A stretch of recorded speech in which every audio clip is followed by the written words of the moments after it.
کراچی، وہ شہر جو ہمیشہ سے ہی خوف و ہراس کی لپیٹ میں رہا ہے،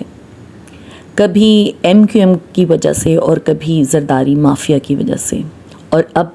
9 مئی کے بعد سے ہونے والے واقعات نے بھی ایک خوف و ہراس کی کیفیت اس پورے شہر پر بھی طاری کر دی ہے، جیسے کہ پورے ملک پر طاری ہے۔ پاکستان تحریک انصاف کا نام لینا، اس کا جھنڈا لہرانا اور عمران خان کا نام لینا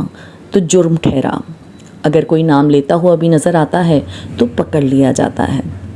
ایسا معلوم ہوتا تھا کہ جیسے تحریک انصاف کا ووٹ بینک تو ختم ہی ہو چلا ہے، لیکن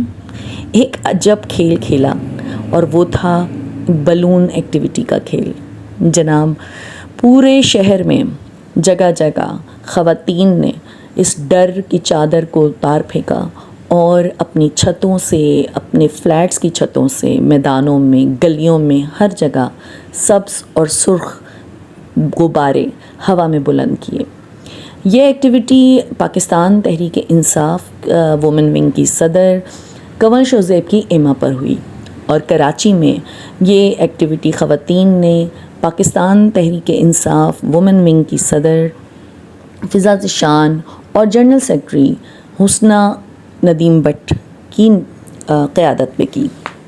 اور جگہ جگہ پر سبز اور سرخ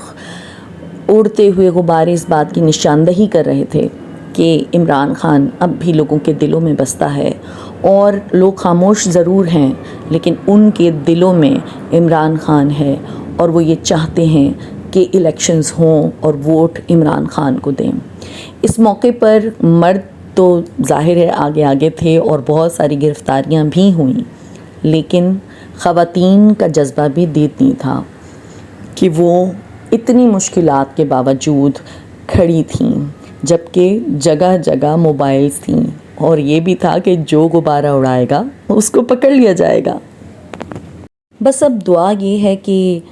ان سبز اور سرخ ہوا میں پرواز کرتے غباروں کی طرح ہمارا ملک اور ہمارا لیڈر بھی آزاد ہو جائے۔ اللہ تعالیٰ عمران خان کو آزاد کرے، آمین، اور پھر وہ پاکستان بنے جس کا خواب عمران خان نے دیکھا ہے۔